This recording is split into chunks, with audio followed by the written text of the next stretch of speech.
Hello everyone, I am Professor Fernandez and I'm here to talk about characterization or characters in Harrison Bergeron. Now, this is a short story that I have taught so many times, I have it almost nearly memorized, except I haven't taught it in this way before. So let's talk a little bit about kind of how this class is going to go and the structure of this class. So this class is going to concentrate on just short stories. So we're not going to read any poetry or any plays or any essays. We're just going to concentrate on short stories.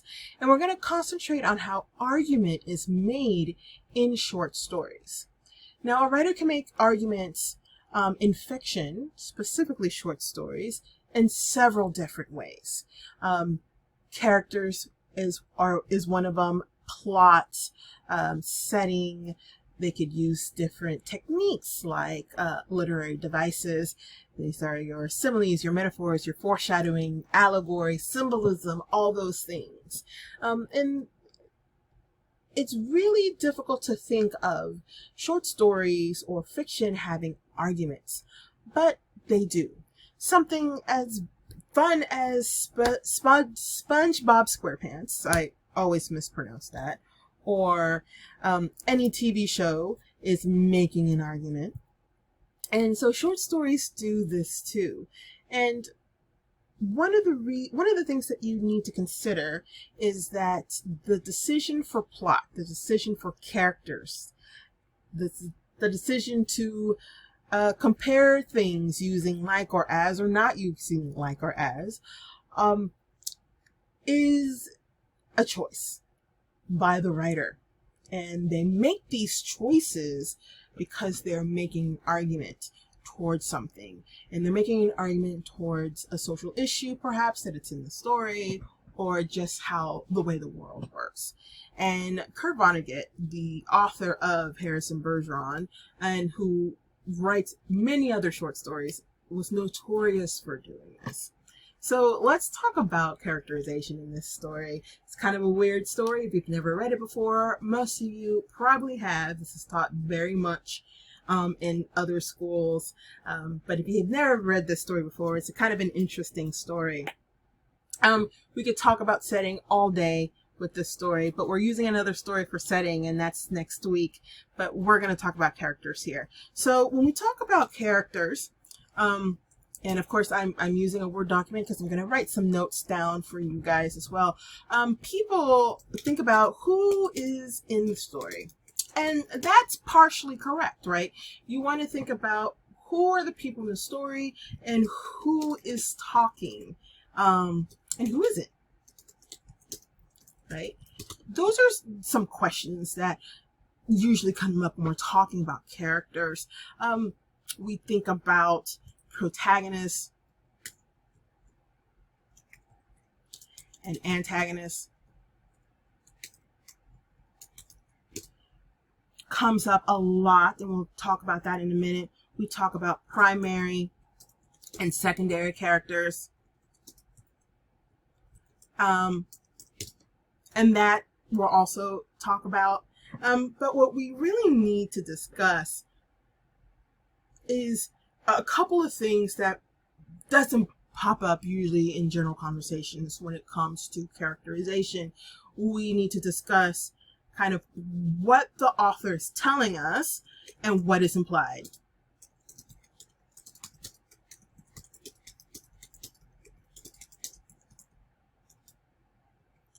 Right? So it's things like hair color, name, temperament, maybe some background, right? These things are usually told to us in some sort of exposition, right? Exposition being things that are just being told and not shown. They just come out and tell us a name. They just come out and tell us the background. They come out and tell us the hair color, or how tall they are, or short they are. In this case, intelligence. Intel, right? is also what is being told to us, right? So this is what is being said. What is being implied is who they really are, right? So how they react to things,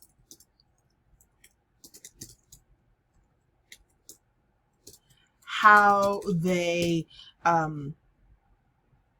say things, like the dialogue, and when they say things.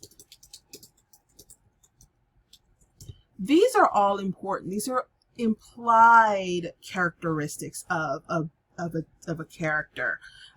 They're not said, right? This is something that's probably said in a dialogue, said in an action, you know, how they react to something. If something goes boom in a room and everybody jumps but one person, that tells us a lot about that person.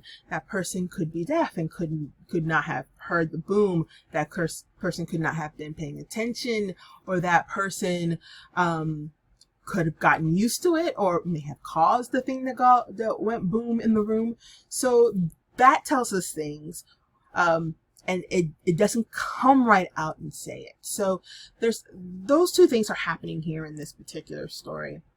I want to go back to protagonist and antagonist, because this is usually misknown here.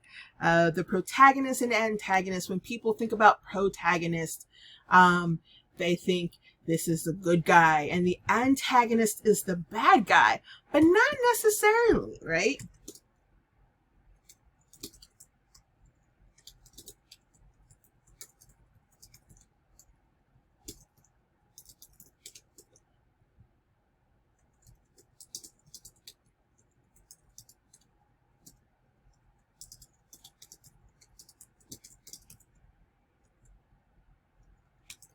So I had to stop to type this out because this is something that is a misnomer. A protagonist isn't necessarily the good guy and the antagonist isn't necessarily the bad guy. We think of stories like Little Red Riding Hood. We think of Little Red Riding Hood as the protagonist. She just wants to get to grandma's house to take care of her sick grandma. The antagonist being the big bad wolf who is very hungry and is looking at Little Red Riding Hood like a snack.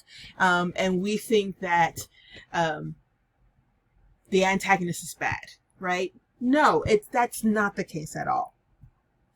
Protagonist is the character that wants something. It's usually the character that is leaned on in the story. It's like the main character usually, right? And then the antagonist is the person or the thing. Doesn't necessarily have to be a person. The big bad wolf is not a person. It's a thing, right? So the antagonist is the character that gets in the way of what the protagonist wants. That's all that is. And so the misnomer of one character being evil and the other character being good is wrong. Completely wrong. And we'll talk about protagonist and antagonist here in Harrison Bergeron, because the protagonist can take a different view depending on how you're interpreting this story, and the antagonist can be different depending on how you interpret the story. We have the primary and secondary characters. And primary characters is pretty much the characters that get the most screen time. They're the ones that are in the story the most. Sometimes they are the narrator, sometimes they're the point of view character. Those are not necessarily the same thing. The narrator is the person or the thing telling the story, and sometimes that's not the same person who is the character that we're seeing the story go through. For example, Harrison Bergeron doesn't have a narrator in the story. It has a third person narrator, and we'll get to that when we get to point of view in a couple of weeks. But we see the story through George and Hazel's eyes. So that secondary and primary characters, oh, secondary characters, I should explain, I'm sorry. Secondary characters, they have very limited screen time. They pop in, they pop out. They're only there for a specific reason, usually to move the plot along, and then they're done. So let's get into the story. I have this story up here so I can go ahead and do some annotations here as we go through. So I hope you took those notes because I'm gonna click them away. And we have here this story here. Lots of things are happening in the first paragraph. It's actually a lot of setting up the setting and setting up the scene here. We know that this is taking place in the future. And again, we're not talking about setting here, but it's important to understand this part of the setting because it can inform us on the behavior of the characters, what is implied through the characters' actions, right? So we look at these next couple of paragraphs and we are introduced to two characters. We are introduced to George and Hazel, right? These are two characters that are the first ones there and they take the most screen time. So you can arguably say that they are primary characters because they take the most time here. And so we get things, some characteristics of character here very early on that is told to us, the reader. So Hazel had perfectly average intelligence, which means she couldn't think about anything except in short bursts, right? So she's pretty darn average. George, however, he was pretty smart. And because he's so smart, he has a metal handicap in his ear and he is required to wear it. It buzzes every so often. It says every 20 seconds. And so he can't really keep a thought in his brain, right? So we have two extremes here. We have George, super intelligent, but is given a handicap so he doesn't do a lot of thinking. And then Hazel, who is pretty average and doesn't do any thinking. So these are characteristics that are told to us, right? Now we have here some action here. And the action here is these two characters, these two primary characters watching television. And here's some things when I said implied action, kind of giving us a glimpse to who the characters are. We have this. We're not told that she's crying, right? We're not told Hazel is crying. We're told there are tears on her cheeks, right? Those are two different things. There's a difference between telling and showing. Telling is literally saying Hazel wept. Hazel was crying. Showing is giving me a characteristic of the thing that's happening. Tears on cheeks is showing. So we know that Hazel is kind of sensitive right now, but she doesn't understand why she's being sensitive. And so we understand that something's wrong with Hazel, but because Hazel's of average intelligence, she doesn't quite remember what's wrong, right?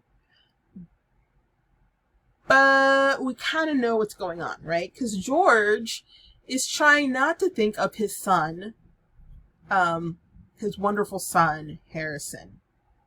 And I'm trying to look for this. Yeah. Who is in jail, right? George. He began to think glimmeringly about his abnormal son who was now in jail, about Harrison. But a 21 gun salute in his head stops that, right? So we know a couple of things about George and Hazel right now.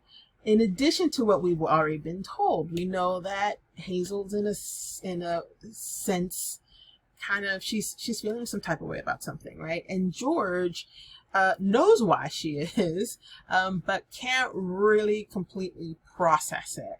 Their parents, their son is abnormal. We don't know what abnormal means. Again, we're not studying setting, but we have to know a little bit about the setting to understand kind of where our characters are coming from. And abnormal here could mean a bunch of different things. Of course, you've read the story, you know what abnormal means, but at this point, we don't know what that means.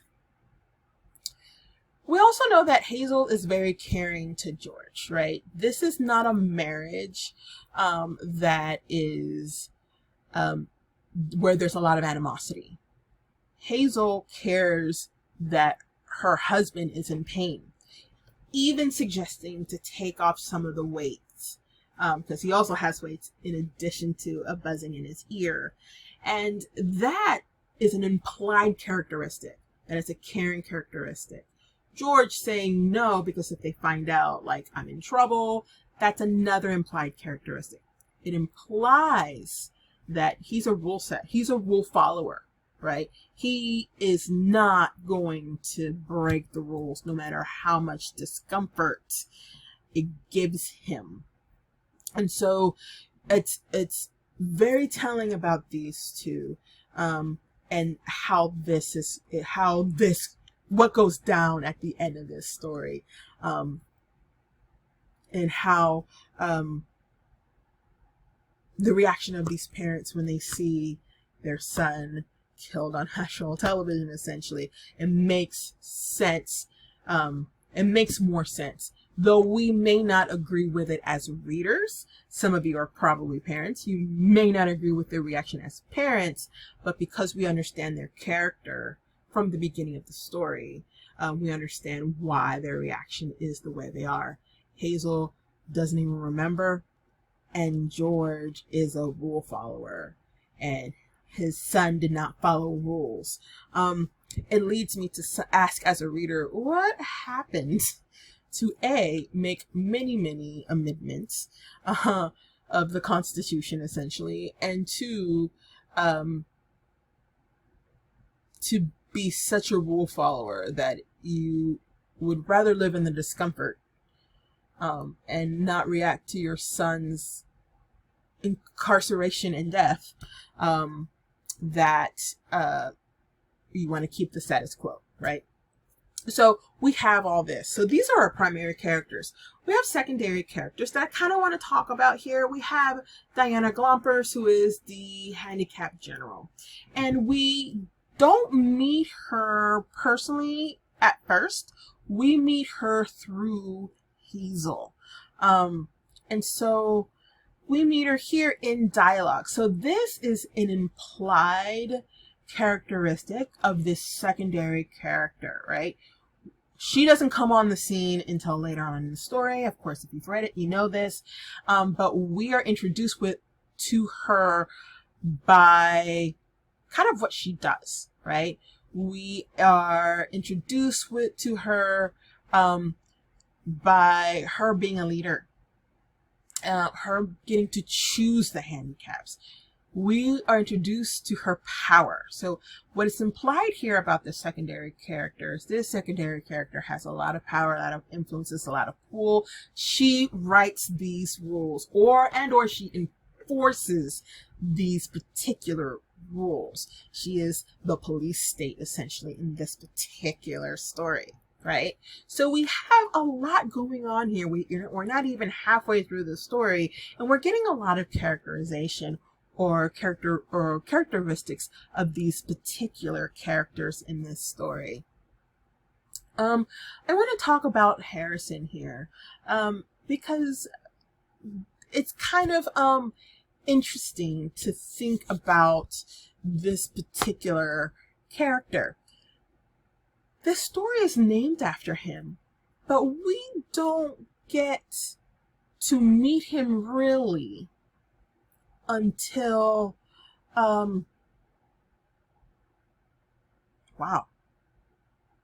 over here, right? He busts through and here he is. We don't get to meet him until way later in the story. We actually get to know about him a little bit throughout the story. We get a mention of him. We get a bulletin that he has escaped. If you see this boy, try not to reason with him. So we get to know him through other people, through other characters, and their reaction to him, right? So we understand as readers that every character here considers him dangerous. He's a 14-year-old boy, right? He's a 14-year-old boy. And so there is lots of stuff here. So let's talk about all this stuff here. He's a 14-year-old boy, so we are told his age, right? We don't get the age of anybody else but Harrison. We get to know kind of his background. This is exposition. So we are told kind of his background. He escaped from jail. He's being held there from suspicion of plotting to overthrow the government. He is a genius, an athlete, under-handicapped, and should be regarded as extremely dangerous. Boom. You have this threat to the world happening with this guy. And so then you get a visual. You get what he looks like. And first they didn't know, like, the idea of his picture being kind of like upside down and then sideways, and they kind of turn it around is kind of interesting too. Very symbolic. We'll talk about symbolism in another week. And we also get here kind of essentially how big he is. He's 7 feet tall. He's a 14-year-old boy who's 7 feet tall. He's a giant, right? And so, but he is not in the story until later on, which is interesting. So by definition, that makes him a secondary character. However, this whole story is literally about him. So does that make him a primary character? I don't know. That's up to you to decide. As the reader, there's lots of arguments on both sides, primary, secondary, lots of things. But going back to kind of everybody's reaction to him, of course, he is shot down by Diana Glompers, right? He decides that he is going to be the emperor and he is going to rule. So he decides that, and Diana Glomper says, I got something for that, shoots him down, essentially. And the ballerina he takes as his empress. And so, lots of things here, happening here. He's also very light on his feet, as you can tell. They dance in the air, right? And then, Diana does her thing. And of course, Diana Moon Glompers, the handicapped general. We don't get her until the end. Secondary character. She's just there. She looms large in this story, but she's just there. So let's talk about protagonist and antagonist, because I don't want to make this lesson too terribly long. Protagonist and antagonist. As a review, a protagonist wants something. The antagonist is in the way of the protagonist. So remember when I said there's a couple of ways you can actually look at the characters in this story. You can look at Harrison as a protagonist. What does Harrison want? He wants to be emperor. Bam, right? That is the external goal. That's what he wants. But really, he kind of wants freedom. He kind of wants to be able to do what he wants to do, and wants other people to do what he wants to do, in theory. So that's kind of what he wants. What is in his way is Diana. And you can take it a step further by saying Diana's probably or the handicapped general is symbolic of the society that this poor kid, this gigantic 14-year-old is in, right? That he, at 14, is already wanting to overthrow the government. And he is so extremely dangerous. So the society that created this is in his way of what he wants, which is to become emperor. So you can do that.